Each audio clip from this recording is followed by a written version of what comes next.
Sheila Gwynday. Set. KTY balancing. Off and racing, Jackpot Bingo first to go. Court's Record walked out of the gates, and KTY and SHMOOV both are pressing forward. SHMOOV going through, not a lot of speed, no one keen to lead. KTY left up on the outside of SHMOOV. So Pike and Parnham are going to get involved in a real tactical battle early on. A length and a half away, then came the stablemates. Court's Record, who was back a clear last. They've gone so slow the first 400. He was able to drive right up on the inside to be third in front of Jackpot Bingo. A length and a half, Elite Missile, Salty Miss, and settling down last is Likes to Chant. They've ambled along here inside the 600. Parnham now gives SHMOOV a little more leather. He draws a length and a half, KTY. Then 2 lengths further back, Court's Record. Jackpot Bingo around it, going 3 deep. Elite Missile, Salty Miss behind those, then Likes to Chant, but SHMOOV is off and gone. He stokes him up, balancing at the 275. SHMOOV a length and a half. Pike still there here with KTY coming, and Elite Missile is down the outside. Parnham has to go for the Shillelagh at the 100. It's still SHMOOV. KTY keeps coming. SHMOOV, KTY and Elite Missile. Great finish. SHMOOV scrambled home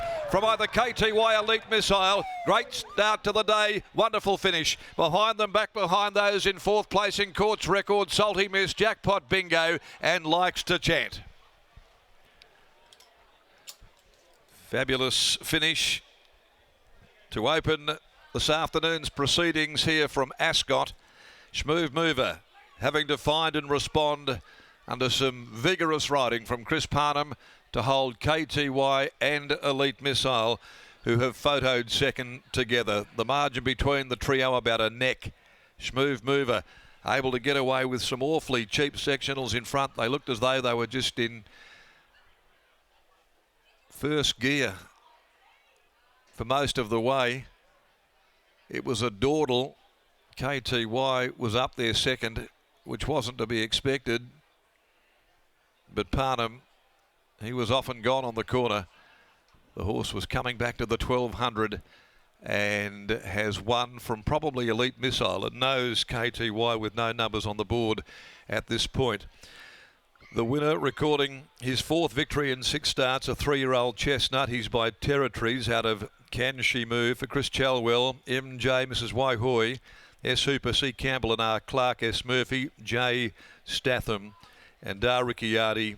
The Have a Crack Syndicate, managed by Anthony Grover and D. Delaney. Prepared by Simon Miller, and Chris Parnham picks up the first winner here on this afternoon's card. Elite Missile, a great effort coming from the back and around them 3 wide. Fabulous first up run by Smart Missile for Stephen Miller, Sean McGruddy. The pace was all against him, and KTY by Nakoni, trained by Adam Durant, Willie Pike. They are unofficial at this stage. It's 2 and a photo. 2, 1, 3, 4 placings. 2, 1, 3, 4. Short neck, short half head, and the infield board. The giant screen there just not operating here in race number 1. The sectional time, no, we haven't got a sectional at this stage. We'll get that to you as soon as possible.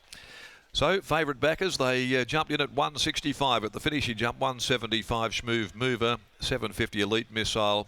He's set for a big campaign on that run alone.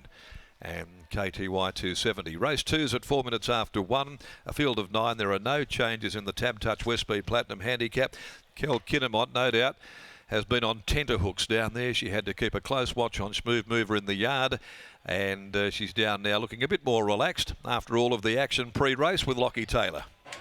Thanks, Darren. Yes, the owners are making their way towards SHMOOV. I pose a word of caution to them because he can be a handful, but Kel joins you now. Kel, congratulations on the win.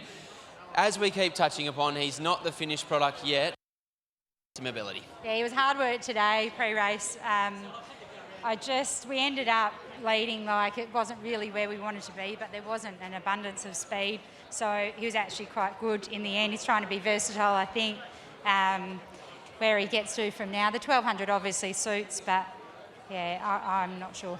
to the horse's credit, he appears awfully versatile now. 1,200, 1,400 metres, leading, taking a sit.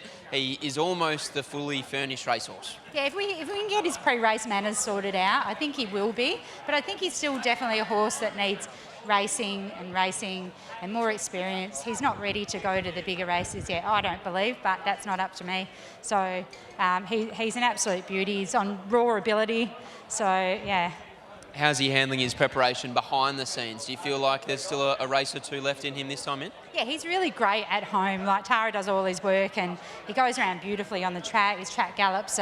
You would think he was going really slow, but he just covers the ground so quickly. So, yeah, he's quite amazing. He's good at home. We just need to sort this out. A relief, I'm sure. Well done. Thanks a lot. There's Kelly Kinnamont, and here's Chris Parnham. Chris Parnham joins us now. Chris, obviously on paper there was no exposed speed, but as Kelly was saying, there was probably a couple of different options for you going into the race. Yeah, obviously sort of had done my form leading into the race that I'd probably find the front with the lack of tempo in the race. Probably not an ideal position for him going forward, but just felt like it was the right thing to do today. And I did get an instruction just before I got on to ride him with cover, but just after we went a furlong, nothing wanted to lead, so he just found himself there. And I suppose when the gates open and the second favourite is the first head out of the machine coming across from the outside, it probably makes the decision even easier.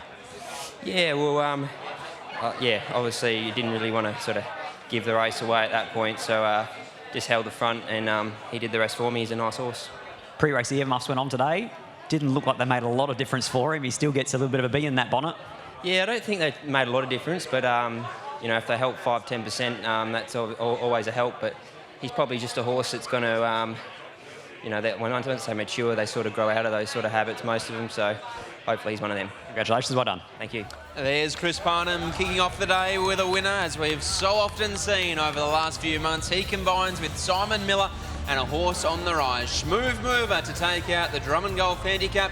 We'll take a short break and then we'll be back to preview the first at Narrogin.